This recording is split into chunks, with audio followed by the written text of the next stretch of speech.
ఓం శుక్లాంబరధరం విష్ణుం శశివర్ణం చతుర్భుజం ప్రసన్నవదనం ధ్యాయే సర్వవిఘ్నోపశాంతయే అగజానన పద్మార్కం గజానన మహర్నిశం అనేకదంతం భక్తానాం ఏకదంతముపాస్మహే. ఓం గం గణపతయే నమః. ఓం గం గణపతయే నమః. ఓం గం గణపతయే నమః. ఓం శ్రీ గణేశాయ నమః. సమస్త హిందూ బంధువులందరికీ నమస్కారం. జై శ్రీరామ్. నేను మీ ఈశ్వర్. మన హిందూ కేసరి ఛానల్లో మహాభారతం కార్యక్రమానికి స్వాగతం, సుస్వాగతం. మనం సంక్షిప్త మహాభారతాన్ని చెప్పుకుంటున్నాం. ఇప్పటి వరకు మనం మహాభారతం కార్యక్రమం మొదలుపెట్టినప్పటి నుండి ఆది పర్వము మరియు సభా పర్వము లైవ్ రూపంలో అందించడం జరిగింది. కాకపోతే మీ అందరి యొక్క విజ్ఞప్తి మేరకు, మీ అందరి యొక్క విన్నపం మేరకు ఇప్పటి నుండి, అంటే ఈ యొక్క ఎపిసోడ్ నుండి మనం మహాభారతాన్ని లైవ్ రూపంలో కాకుండా వీడియోల రూపంలో మనం ఇక మీద అప్లోడ్ చేయడం జరుగుతుంది.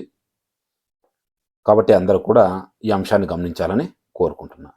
ఇక ఆలస్యం చేయకుండా మన మహాభారతంలోకి వెళ్ళిపోదాం. ఈరోజు మనం వనపర్వంలోకి అడుగు పెట్టబోతున్నాం. అందులో మొట్టమొదటి ఘట్టం పాండవులు అడవికి వెళ్ళుట. ఇక్కడ ఒక శ్లోకం ఉంది. ఆ యొక్క శ్లోకాన్ని మనం పఠించుకుని తర్వాత పూర్తి స్థాయిలో ముందుకు వెళ్ళిపోదాం. నారాయణం నమస్కృత్య నరం చైవ నరోత్తమం దేవీం సరస్వతీం వ్యాసం తతో జయముదీరయేత్. దీని యొక్క తాత్పర్యం, నారాయణ స్వరూపుడైన శ్రీకృష్ణునికి, నరోత్తముడు అయిన అర్జునునికి, వారి లీలలను ప్రకటించే సరస్వతీదేవికి, దానిని రచించిన వ్యాసునికి నమస్కరించి అసలు భావాలను తొలగించి అంతఃకరణ శుద్ధి కలిగించే మహాభారతాన్ని చదవాలి. జనమేజయుడు అడుగుతున్నాడు, మహాత్మా, దుష్టులైన దుర్యోధనాదులు తమ మంత్రులతో కలిసి కపట ద్యూతంలో పాండవులను జయించారు. అంతేకాక వైరం పెరిగిపోయేలా నోటికి వచ్చినన్ని మాటల్ని మాట్లాడారు. ఆ తర్వాత మా పూర్వీకులు అయిన పాండవులు ఆపదలో చిక్కుకొని ఏ రకంగా కాలం గడిపారో, వారితో ఎవరెవరు ఉన్నారో, అడవిలో వారెలా ఉన్నారు, ఏమి తిన్నారు, ఎక్కడ ఉన్నారు, అడవులలో వారు 12 ఏళ్ల కాలాన్ని ఎలా గడిపారో,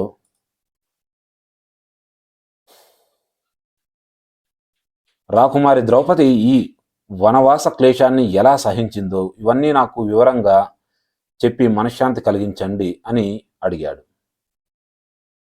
అప్పుడు వైశంపాయనుడు చెప్పసాగాడు, జనమేజయ, దుర్యోధనాదుల దుర్వ్యవహారంతో మహాత్ములైన పాండవులు దుఃఖితులై క్రోధంతో అస్త్రశస్త్రాలు ధరించి ద్రౌపదిని వెంటబెట్టుకుని హస్తినాపురం నుండి బయలుదేరారు. హస్తినాపురంలోని వర్ధమానపురానికి ఎదురుగా ఉండే ద్వారంలోంచి బయటకు వచ్చి ఉత్తరం వైపు వెళ్ళారు. ఇంద్రసేనుడు మొదలైన 14 మంది సేవకులు తమ భార్యలతో కూడా రథాలెక్కి వారిని అనుసరించారు.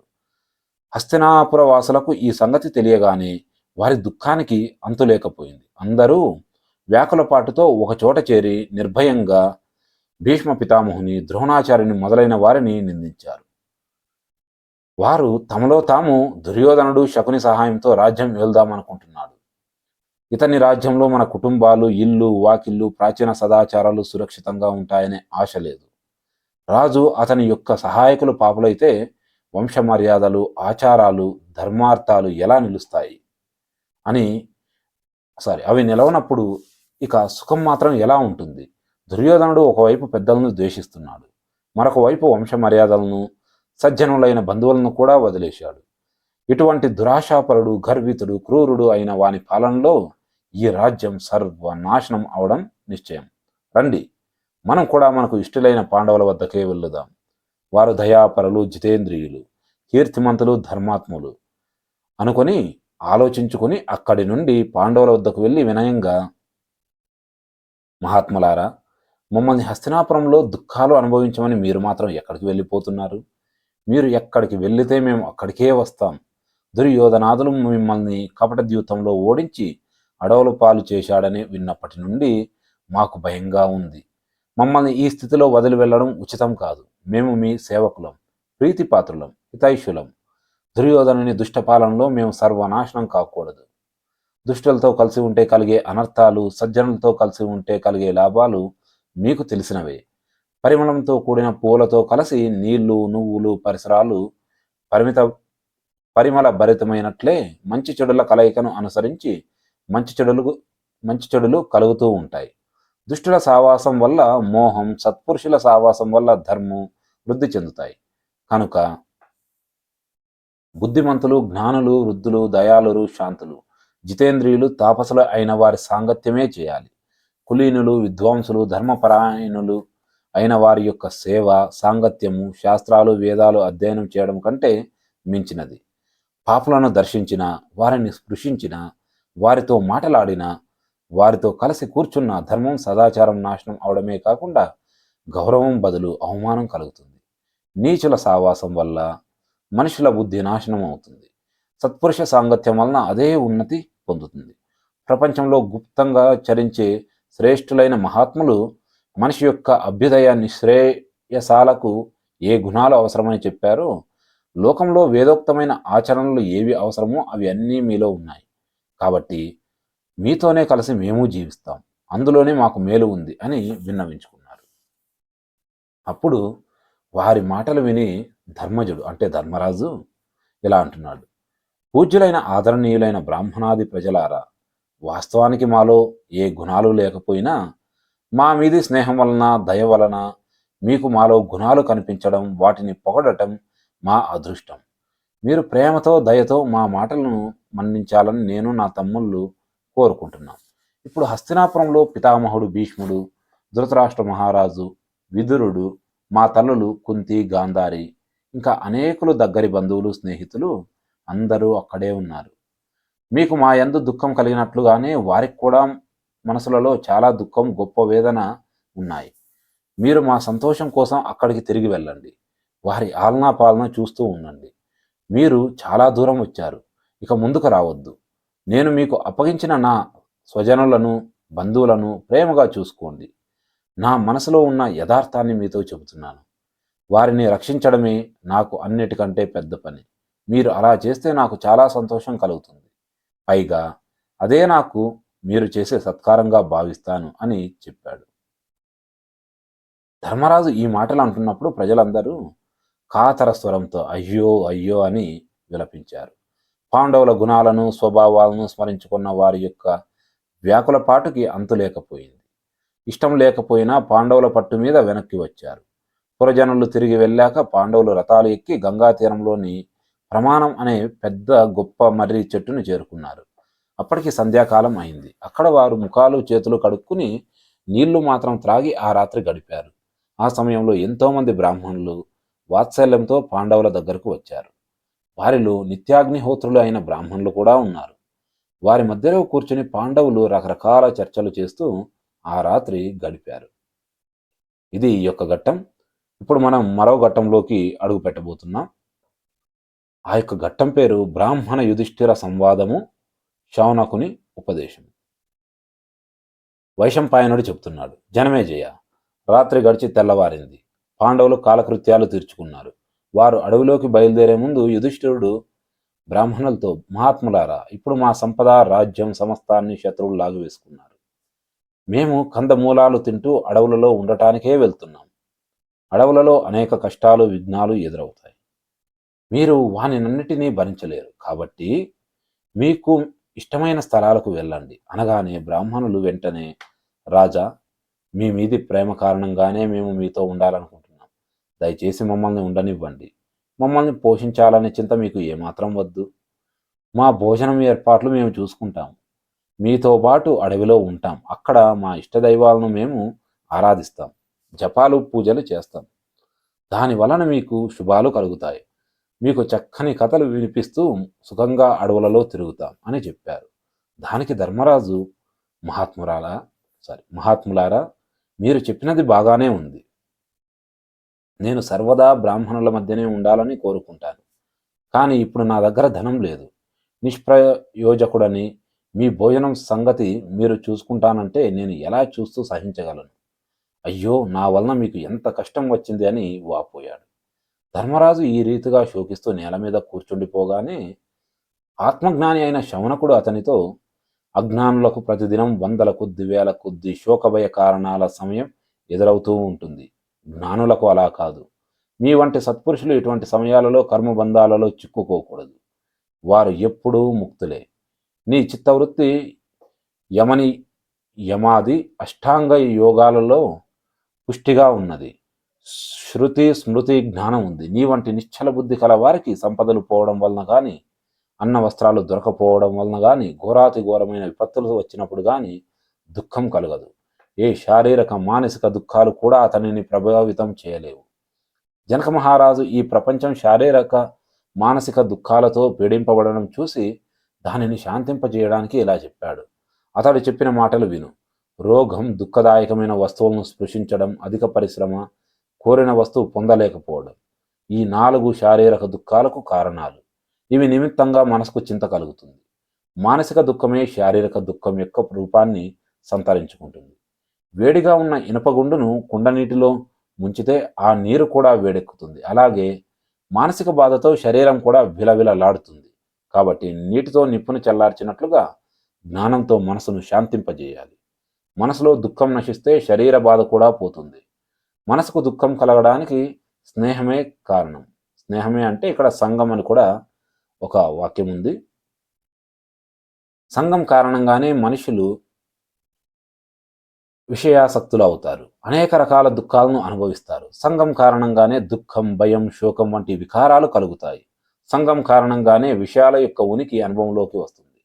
అటుపై వానిపై మక్కువ అంటే అనురాగం ఏర్పడుతుంది. విషయాల యొక్క చింతన, రాగాన్ని మించినది స్నేహమే. చెట్టు తొర్రలోని నిప్పు ఆ చెట్టుని ఎలా కాల్చివేస్తుందో అలాగే రాగం కొంచెమే అయినా అది ధర్మార్థాలను సర్వనాశనం చేస్తుంది. విషయాలు అందుబాటులో లేనప్పుడు తన్ను తాను త్యాగిగా చెప్పుకునేవాడు త్యాగి కానేరడు. విషయాలు లభించినప్పటికీ వానిలో దోషాలను చూడగలిగిన వాడు, వానికి దూరంగా ఉండేవాడు మాత్రమే వాస్తవానికి నిజమైన త్యాగి. విరక్తుడైన వాడు ద్వేషరహితుడు కూడా అవుతాడు. ప్రపంచంలో మిత్రులను, ధనాన్ని సంపాదించాలి కానీ వానిలో ఆసక్తి ఉండకూడదు. ఆలోచన వలననే సంఘాన్ని విడిచిపెట్టవచ్చును. వివేకి భగవంతుని పొందాలని కోరుకునేవాడు. ఆత్మజ్ఞాని అయిన వాని చిత్తంలో సంఘం తామరాకు మీద నీటి బొట్టు వలె అంటుకోదు. ఈ విషయాలను దర్శించడం వలన అవి అందమైనవనే బుద్ధి కలుగుతుంది. దానితో అవి ఇష్టం అనిపిస్తాయి. వానిని పొందాలనిపిస్తుంది. పొందాక వాటిని రుచి మరుగుతారు. పదే పదే వాటిని పొందాలనే తృష్ణ ఏర్పడుతుంది. ఈ తృష్ణయే పాపాలన్నిటికీ మూలము. ఉద్వేగానికి పుట్టినిల్లు అధర్మంతో నిండి భయాన్ని కలిగిస్తుంది. మూర్ఖుడు దీనిని వదులుకోలేడు. మనిషి ముసలివాడైనా దానికి ముసలితనం ఉండదు. శరీరంతో పాటే నశించే రోగం ఇది. దీనిని త్యజిస్తేనే నిజమైన సుఖం లభిస్తుంది. ఇనుము లోపల ప్రవేశించిన అగ్ని దానిని నాశనం చేసినట్లుగా ప్రాణుల హృదయాలలో ప్రవేశించి ఈ తృష్ణ వారిని నాశనం చేస్తుంది.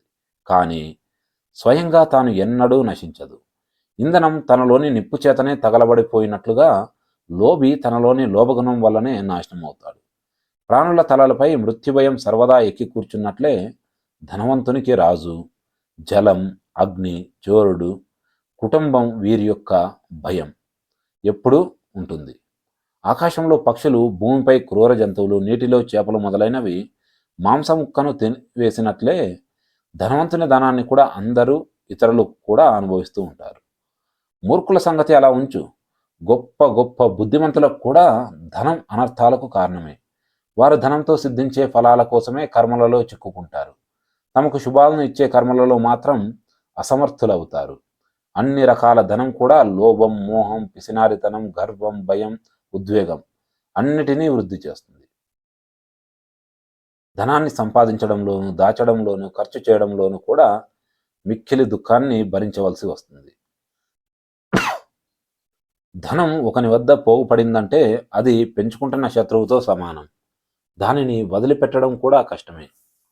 ధనం గురించి ఆలోచించడం తనను నాశనం చేసుకోవడమే. అందుకే అజ్ఞాని ఎప్పుడూ అసంతృప్తితోనూ, జ్ఞాని సంతృప్తితోనూ జీవిస్తూ ఉంటారు.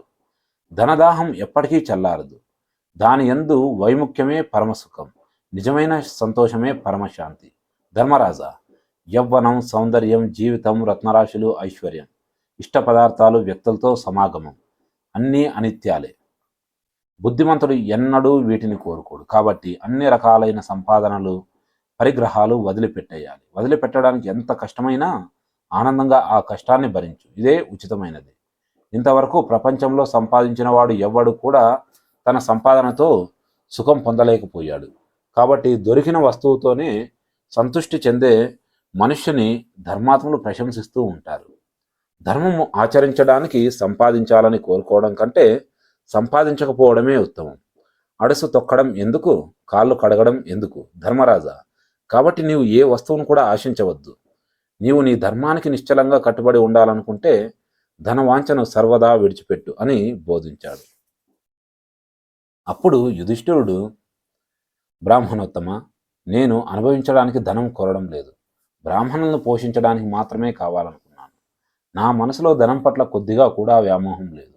మహాత్మా, నేను పాండు వంశీయుడైన గృహస్థును. ఈ దశలో నా అనయాయుల యొక్క పోషణ భారాన్ని వహించకుండా ఎలా ఉండగలను? గృహస్థు భుజించే భోజనానికి ప్రాణులందరూ భాగస్వాములే. స్వయంగా వంట చేసుకొని సన్యాసులు మొదలైన వారికి భోజనం పెట్టడం గృహస్థు యొక్క ధర్మం. సత్పురుషుల ఇళ్లలో దర్భశయ్యలు, కూర్చోవడానికి చోటు, నీరు, మధురమైన పలకరింపులు లేకుండా ఉండకూడదు. కష్టపడిన వానికి నిద్ర కోసం పక్క, అలసిపోయిన వానికి కూర్చోవడానికి ఆసనం, దప్పిక గొన్నవానికి నీరు, ఆకలి గొన్నవానికి భోజనం సమకూర్చాలి. తన దగ్గరకు వచ్చిన వాణిని ఆదర దృష్టితో చూడడం సనాతన ధర్మం. అతనిని గూర్చి మనసులో సద్భావం కలిగి ఉండాలి. మధురంగా మాట్లాడి లేచి ఆసనం ఇవ్వాలి. అతిథి రావడం చూచి ఎదురేగి సత్కరించాలి. అగ్నిహోత్రాన్ని, ఆవులను, స్వజాతీయులను, అతిథులను, బంధువులను, భార్య బిడ్డలను, సేవకులను సత్కరించని గృహస్థును అవి మండించి వేస్తాయి. గృహస్థు దేవతలకు, పితరులకు భోజనం సిద్ధం చేయాలి.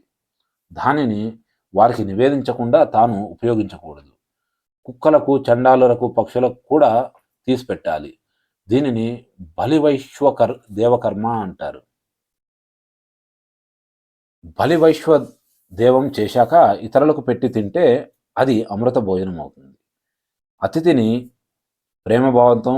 ప్రేమభావంతో చూడడం, మనసా అతని మేలును కోరడం, సత్యంగా ప్రియంగా మాట్లాడడం, చేతులతో అతనిని సేవించడం, వెళ్ళేటప్పుడు అతని వెనుకనే వెళ్ళడం, దీనిని పంచదక్షిణ యజ్ఞం అంటారు.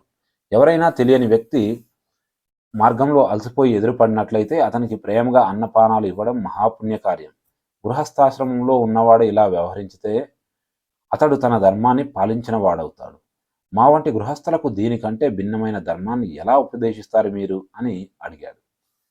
అప్పుడు శౌనకుడు మాట్లాడుతూ, వాస్తవానికి ఈ ప్రపంచం యొక్క నడక తలక్రిందులుగా ఉంది. మీ వంటి సత్పురుషులు ఇతరులకు పెట్టకుండా స్వయంగా తిని త్రాగడానికి సంకోచిస్తుంటే దుష్టులు తమ కడుపు నింపుకోవడానికి ఇతరుల హక్కులను కూడా మింగేస్తున్నారు. ఇంద్రియాలు బలవత్తరమైనవి. మనుష్యులు వాటికి లోబడి మంచి చెడుల దారులను కూడా తెలుసుకోలేరు. ఇంద్రియాలు విషయాలతో సంయోగం చెందినప్పుడు పూర్వకాలీన సంస్కారం మనసనే రూపంలో మేలుకుంటుంది. మనసు ఏ ఇంద్రియ సుఖాల చెంతకు వెళ్తుందో అది అనుభవించడానికి ఉత్సుకత, దానికోసం ప్రయత్నం సాగుతుంది. సంకల్పంతో కోరిక పుడుతుంది. విషయాలతో సాంగత్యం కొనసాగుతూనే ఉంటుంది. ఈ రెండింటితో పురుషుడు వివశుడై రూపలోభంతో మిడత వలె అగ్నికి ఆహుతైపోతాడు. తన వాసనలను అనుసరించి రసనేంద్రియ, జననేంద్రియ భోగాలలో తన్ను తాను మర్చిపోయేంతగా మునిగిపోతాడు. అజ్ఞానం వలన కోరికలు పుడతాయి. కోరికలు తీరడంతో తృష్ణ కలుగుతుంది. తృష్ణ కారణంగా ఉచితానుచితాలైన అనేక కర్మలు జరుగుతూ ఉంటాయి. ఆ కర్మలను అనుసరించి నానా రకాల యోనులలో తిరుగుతూ ఉండడం తప్పనిసరి అవుతుంది. బ్రహ్మ మొదలు గడ్డి పరక వరకు జలచర, స్థలచర, ఆకాశచరులైన ప్రాణులలో నిరంతరం తిరుగుతూ ఉండవలసి వస్తుంది. బుద్ధిహీనులై విషయాసక్తులైన ప్రాణులకు ఈ గతి పడుతుంది. తమ యొక్క ఉత్తమ కర్తవ్యం పాటించదలుచుకున్న సంసార చక్రం నుండి ముక్తి పొందాలనుకునే బుద్ధిమంతుల సంగతి విను. కర్మ చేయి, కర్మ విడువు అని ఈ రెండే వేదం ఆజ్ఞాపించింది. కాబట్టి కర్మ చేయడం వేదాజ్ఞగా భావించి కర్మ చేయాలి. కర్మను విడిచేవారు కూడా వేదాజ్ఞగా భావించియే కర్మత్యాగం చేయాలి. కర్మ చేయడం, చేయకపోవడం అంటే ప్రవృత్తి, నివృత్తి అనేవి బుద్ధి యొక్క పట్టుదలను అనుసరించి చేయకూడదు. ధర్మానికి యజ్ఞం, అధ్యయనం, దానం, తపస్సు, సత్యం, క్షమ, ఇంద్రియ నిగ్రహం, నిర్లోభత, అనే 8 మార్గాలు ఉన్నాయి. ఇందులో మొదటి 4 కర్మరూపానికి, చివరి 4 మనోభావ రూపానికి చెందినవి. వీనిని కర్తవ్య బుద్ధితో గర్వం విడిచి అనుష్ఠించాలి. సంసారం మీద విజయం సాధించాలనుకునేవాడు శుద్ధ సంకల్పం, ఇంద్రియ నిగ్రహం, బ్రహ్మచర్యం, అహింస మొదలైన నియమాలు, గురువుల సేవ, భోజన శుచి, మితత్వము, సత్శాస్త్రాలను శ్రద్ధగా పఠించడం, కర్మఫల త్యాగం, చిత్త నిరోధం అనే నియమాలను చక్కగా పాటించాలి. ఈ నియమాలను పాటించడం వలననే గొప్ప గొప్ప దేవతలందరూ తమ తమ అధికారాలలో ఉన్నారు. ధర్మరాజా, నీవు కూడా ఈ నియమాలను పాటించి తపస్సు ద్వారా బ్రాహ్మణులను పోషించే శక్తి సిద్ధింపచేసుకో అని ఉపదేశించాడు. ఇంతటితో ఈ యొక్క ఘట్టం ముగిసింది. ఇప్పుడు ఈ ఘట్టం నుంచి మనం మరో ఘట్టానికి అడుగు పెట్టబోతున్నాం. ఆ యొక్క ఘట్టం పేరు యుధిష్ఠిరుడు సూర్యోపాసన చేసి అక్షయ పాత్రను పొందుట. వైశంపాయనుడు చెప్తున్నాడు, జనమేజయ, శౌనకుని యొక్క ఉపదేశం విని ధర్మరాజు పురోహితుడైన దౌమిని వద్దకేగి తమ్ములందరూ వింటుండగా అతనితో, దేవా, వేదాలలో నిష్ణాతులైన బ్రాహ్మణులు నాతో పాటు అడవులకు వచ్చారు. వారిని పోషించడానికి తగిన ధనం లేక నేను చాలా బాధపడుతున్నాను. వారిని నేను పోషించను లేను, విడిచిపెట్టను లేను. ఈ పరిస్థితులలో నేను ఏమి చేయాలో దయచేసి చెప్పండి అని అడిగాడు. ధర్మరాజు యొక్క మాటలు విని దౌమ్యుడు యోగ దృష్టితో ఈ విషయమై కొద్దిసేపు ఆలోచించాడు. తరువాత ధర్మరాజుతో, ధర్మరాజా, సృష్టి ప్రారంభంలో ప్రాణులన్నీ ఆకలితో అలమటించేటప్పుడు సూర్యభగవానుడు దయతో తండ్రి వలె తన కిరణాలనే కరాలతో భూమి యొక్క రసాన్నంతా లాగివేసి మరలా దక్షిణాయన సమయంలో అందులో ప్రవేశించాడు.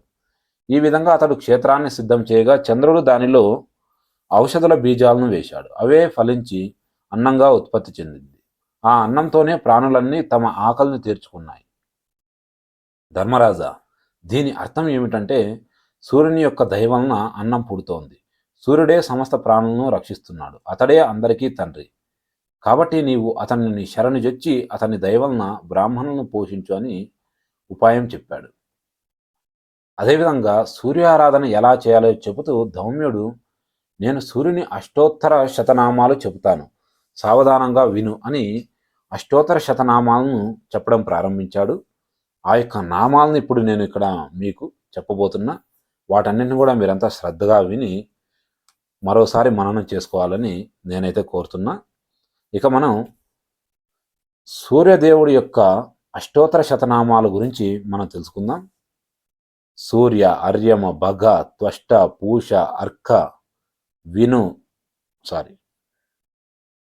సవిత, రవి, గభస్తిమాన్, అజ, కాల, మృత్యు, దాత, ప్రభాకర, పంచభూత స్వరూప, సోమ, బృహస్పతి, శుక్ర, బుధ, మంగళ, ఇంద్ర, వివస్వాన్, దీప్తాంశు, శుచి, సౌరి, శనైశ్చర, బ్రహ్మ, విష్ణు, రుద్ర, స్కంద, యమ, వైద్యుతాగ్ని, జాఠరాగ్ని, ఇంధనాగ్ని, తేజస్వతి, ధర్మధ్వజ, వేదకర్త, వేదాంగ, వేదవాహన, సత్య, త్రేత, ద్వాపర, కలి, కల, కాష్ట, ముహూర్త, క్షప, యామ, క్షణ, సంవత్సరకర, అశ్వత్థ, కాలచక్ర, విభావసు, శాశ్వత పురుష, యోగి, వ్యక్త, అవ్యక్త, సనాతన, కాలాధ్యక్ష, ప్రజాధ్యక్ష, విశ్వకర్మ, తమోనుద, వరుణ,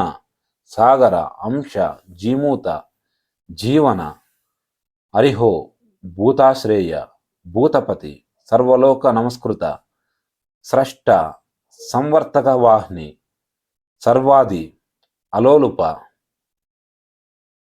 అనంత, కవల, భాను, క్షామద,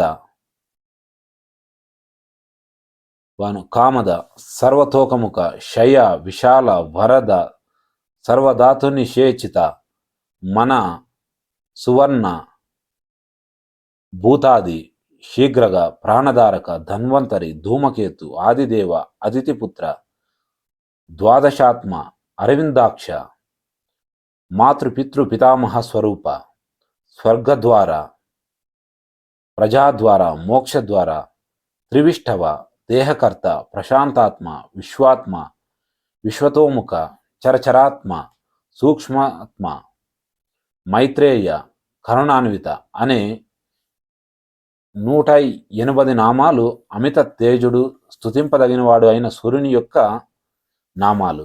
బ్రహ్మ స్వయంగా సూర్యుని స్తుతించాడు. ఈ పేర్లను పఠిస్తూ సూర్యునికి ఈ రీతిగా నమస్కరించాలి.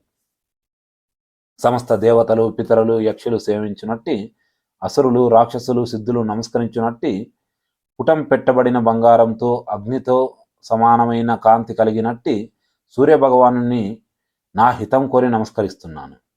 సూర్యోదయ సమయంలో ఏకాగ్ర మనస్కుడై ఈ స్తోత్రాన్ని పఠించే మానవునకు స్త్రీ, పుత్ర, ధన, రత్నరాశులు లభించడమే కాకుండా పూర్వజన్మ స్మృతి, ధైర్యము, చురుకైన బుద్ధి కలుగుతాయి. పవిత్రుడై శుద్ధమైన ఏకాగ్రమైన మనస్సుతో సూర్యభగవానుని స్తుతిస్తే సమస్త శోకాలు తొలగిపోయి అభీష్ట వస్తుసిద్ధి కలుగుతుంది. పురోహితుని మాటలు విని జితేంద్రియుడు, దృఢవ్రతి అయిన ధర్మరాజు శాస్త్రోక్త వస్తువులతో సూర్యారాధన, తపస్సు చేశాడు. అతడు స్నానం చేసి సూర్యునికి ఎదురుగా నిలబడి ఆచమన ప్రాణాయామాలు చేసి సూర్యుని ఈ విధంగా స్తుతించాడు. సూర్యదేవ, నీవు జగచక్షువవు, సమస్త ప్రాణులకు ఆత్మవు, మూల కారణము, సదాచార కర్మనిష్టలు, సాంఖ్యులు, యోగులు చివరికి నిన్నే పొందుతారు. ముముక్షువులకు ఆశ్రయమవు, మోక్ష ద్వారానివి. నీవే సమస్త లోకాలను ధరించి ప్రకాశింపజేస్తూ పవిత్రం చేస్తూ నిస్వార్థంగా పోషిస్తున్నావు. ఇంతవరకు ఎంతోమంది గొప్ప ఋషులు మిమ్మల్ని పూజించారు. ఇప్పటికీ వేదజ్ఞులైన బ్రాహ్మణులు శాస్త్రోక్తమైన మంత్రాల ద్వారా ఆయా సమయాలలో మిమ్ము ఆరాధిస్తూనే ఉన్నారు. సిద్ధ, చరణ, గంధర్వ, యక్ష, గుహ్యక పన్నగులు మీ నుండి వరం పొందాలనే కోరికతో మీ దివ్యరథం వెన్నంటి నడుస్తూ ఉంటారు. 33 దేవతలు, విశ్వేష్ దేవతలు మొదలైన దేవగణాలు, ఉపేంద్రుడు, మహేంద్రుడు కూడా మిమ్మల్ని ఆరాధించడం వల్లనే సిద్ధులయ్యారు. విద్యాధరులు కల్పవృక్షపు పూలతో మిమ్ము పూజించి సఫల మనోరథులయ్యారు. గుహ్యకులు, దేవతలు, పితరులు, మనుష్యులు అందరూ మీ పూజ వల్లనే గౌరవాన్వితులు అవుతున్నారు. అష్టవసులు, 49 మరుద్గణాలు, ఏకాదశ రుద్రులు, సాధ్యగణాలు, వాలకిల్లులు మొదలైన వారందరూ మీ ఆరాధన వల్లనే శ్రేష్ఠులయ్యారు. బ్రహ్మలోకం నుండి భూలోకం దాకా అన్ని లోకాల్లోనూ మిమ్మల్ని మించిన ప్రాణి లేదు. గొప్ప గొప్ప శక్తిశాలులు ప్రపంచంలో ఉన్నా కానీ వారంతా మీ కాంతి ముందు, ప్రభావం ముందు నిలవలేరు.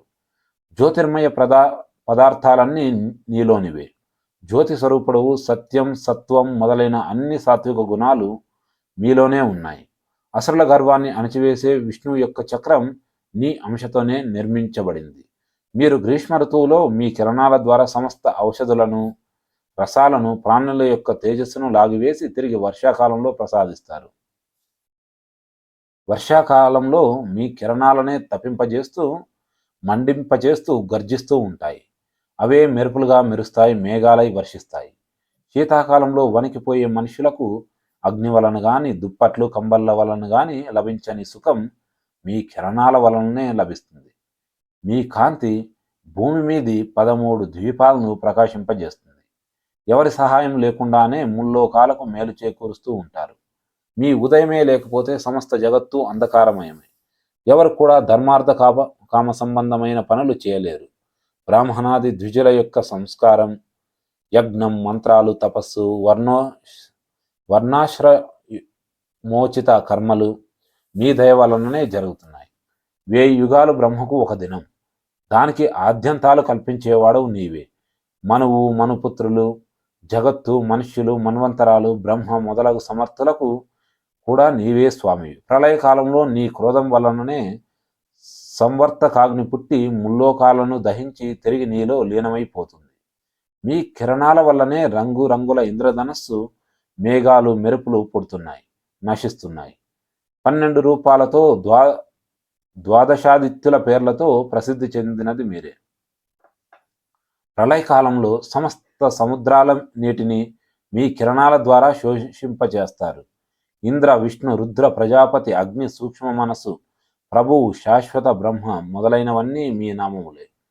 మీరే హంసుడు, సవిత, భానుడు, అంశుమాలి, వృషాకషి, వినస్వంతుడు, మిహిరుడు, పూషుడు, మిత్రుడు, ధర్మము, మీరే సహస్రరశ్మి, ఆదిత్యుడు, తపనుడు, గోపతి, మార్తండు, అర్కుడు, రవి, సూర్యుడు, శరణ్యుడు, దినకరుడు, మీరే దివాకరుడు, సప్తసప్తి, ధామకేశి, విరోచనుడు, అశుగామి, తమోఘ్నుడు, హరితాశుడుగా పిలువబడుతున్నారు.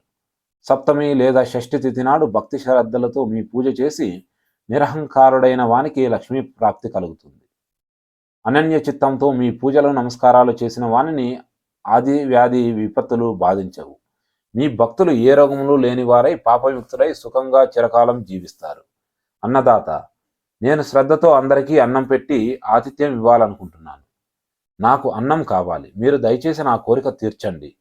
పిడుగులు మెరుపులు కల్పించే మీ పాదాల వద్ద ఉండే మాటరుడు, అరుణుడు, దండుడు మొదలైన వారికి నేను నమస్కరిస్తున్నాను.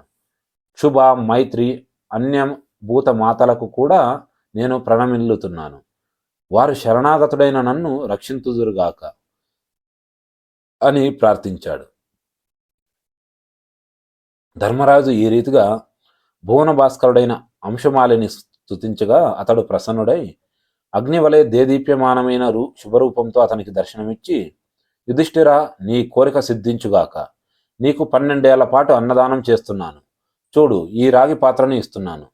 మీ ఇంట్లో వండుకున్న కొద్దిపాటి ఫలమూల శాఖాదులైన చతుర్విధాహారాలు ద్రౌపది ఇందులో నుంచి వడ్డిస్తున్నంతసేపు అక్షయమవుతాయి.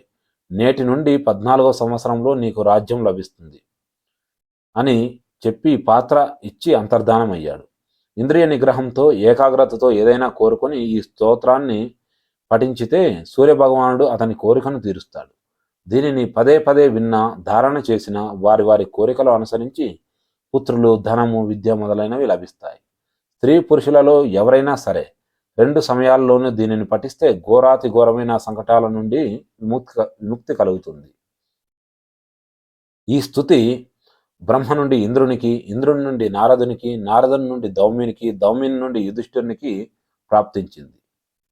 యుధిష్ఠిరునికి దీని వలన అన్ని కోరికలు తీరాయి. ఈ స్తోత్రం పఠించడం వలన యుద్ధంలో విజయం, ధన ప్రాప్తి, పాపవిముక్తి కలగడమే కాక చివరిలో సూర్యలోక ప్రాప్తి కూడా కలుగుతుంది.